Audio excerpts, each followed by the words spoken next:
Hello, and welcome to my own spin on the Anthropocene Reviewed, a podcast by John Green where he reviews facets of the human-centered planet on a 5-star scale. My name is Ishelle Quinn Cruz, and here in this episode, I will be putting my own spin on the format and reviewing the great blue heron. When I began this semester at Smith College, my professor, Colin Hoag, assigned us a semester-long project involving observing an organism in our environment. While at first my head was filled with ideas, as I went about my life in the next few days, I could not get the idea of choosing this organism out of my head. I walked up the hill by Paradise Pond every afternoon as the sun was setting, and I always saw it. A tall, grayish-blue heron standing tall in the evening light on the pond. Something about it drew me in. I could not help but stop and admire it, reveling in the beauty of this graceful bird on the pond, lit by the setting sun. I decided I would wake up at 6 a.m. and go visit the heron whenever I could, over a few weeks. It was on these mornings that I developed such an intense affection for this heron. Herons exist all over the world. They come in many shapes and colors and sizes, and there's a species of heron that exists on every continent in the world except for Antarctica. The great blue heron is one of the biggest and most well-known species of heron in the world. I can consider them incredible and stunning birds with their grayish-blue plumage and an impressive wingspan that can make anyone stop and look in the afternoon light. Seeing a heron on a pond is always a quite moving sight, and I am not alone in these beliefs. In her inaugural speech to the college, the new president, Sarah Willie LeBreton, mentioned the very heron I observed. She said on her first morning here she woke to the sight of the great blue heron on Paradise Pond, and that its beauty stunned her and reminded her to be mindful of many things, namely the land we inhabit and its ancestral ties to native cultures that see herons symbolizing many things, including individual strength, patience, meditation, and stillness. The respect and admiration for the heron could almost be felt in the room that day. It was clear that so many of the people in attendance knew exactly the heron of which she spoke of. It was such a powerful moment based on something seemingly so simple. Just a bird on a pond. The Canada goose is another water-dwelling bird of North America that frequents Paradise Pond, and its story mirrors the great blue heron surprisingly well.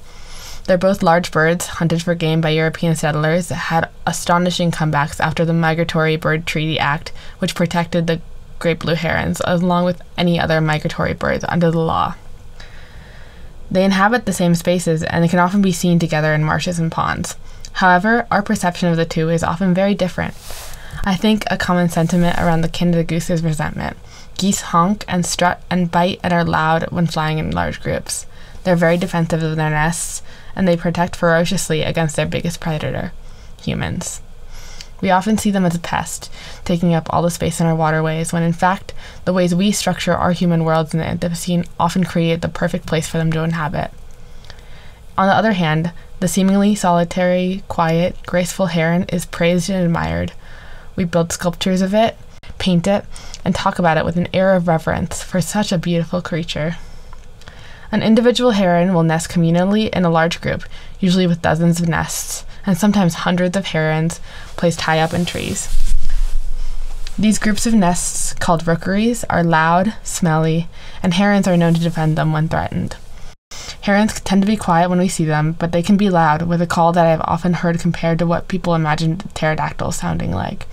I find it entertaining to think of the solitary heron on the pond that everyone seems to admire so much, going home to its rookery, located most likely in the nearby Arcadia Wildlife Sanctuary, interacting with hundreds of others, calling to each other with their dinosaur-like noises.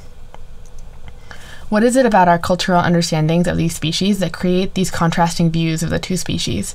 How do we place these two different species in our own view of the world in relation to our human-centered view? In discussions with my peers about the heron, I often noticed a tendency to assign it a personal, English, gendered pronoun like him to the heron. Oh, that heron. He is so. This is one of the many things I noticed that they did to humanize the heron, granting him personhood in a way, and talking about him less in the expected way that most people would think to talk about birds. One remarked that he is so beautiful and graceful, while also being a little silly. But I can't help but agree with them. The way it sits with its neck scrunched up in an S shape does look really funny, sort of as if it was hunching its shoulders up by its head. This is one of the ways we personify the heron, placing it within the context of our human-centered view of the world, an attempt, I think, to connect to it. By giving it personhood, we are in a way granting it value and agency, as if their relation or proximity to personhood is what determines the importance of something's existence.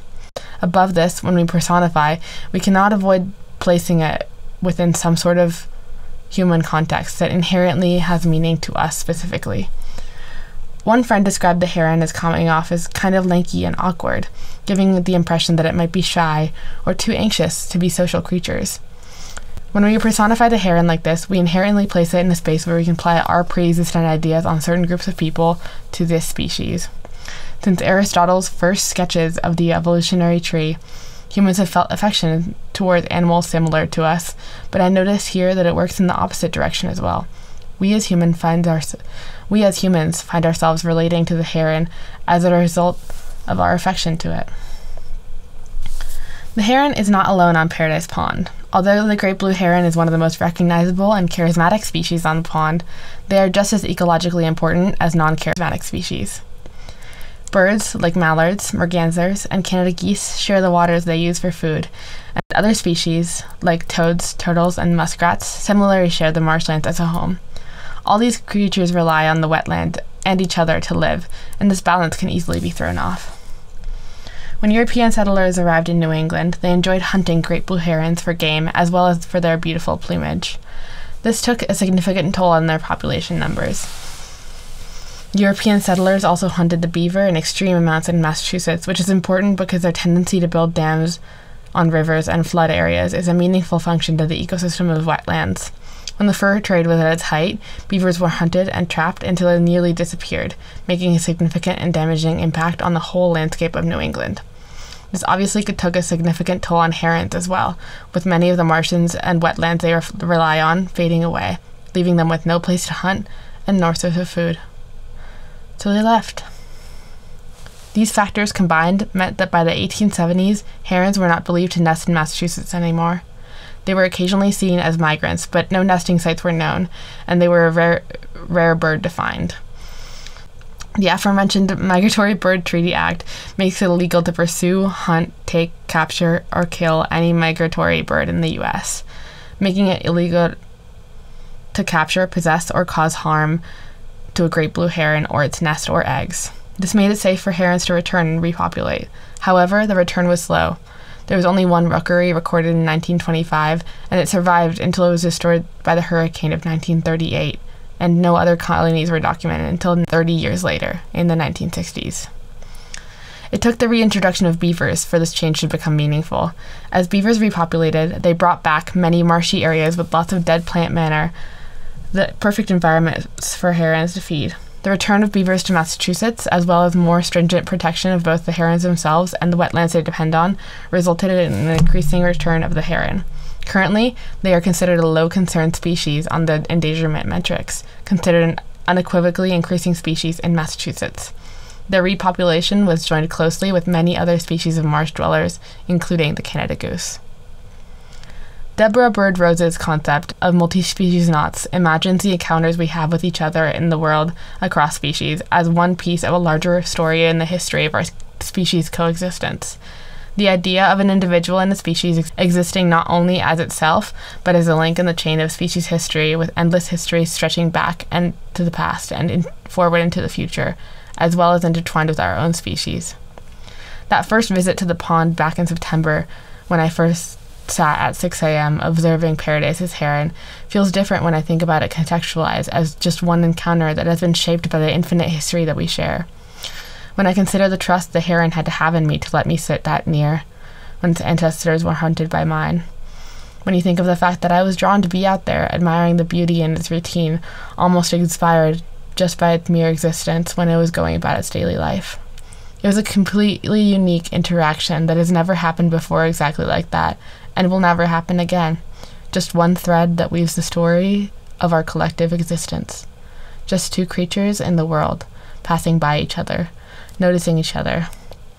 I sometimes find it hard to conceive of every single interaction I have with anything ever can be seen as just one link in the chain of the world, one thread in the tapestry of our shared existence, that altogether form a larger story that none of us will ever be able to see. Not even the heron. Yet, the heron on Paradise Pond goes about its life, and I walk up, away from the pond, back to my homework, back to dinner with my friends.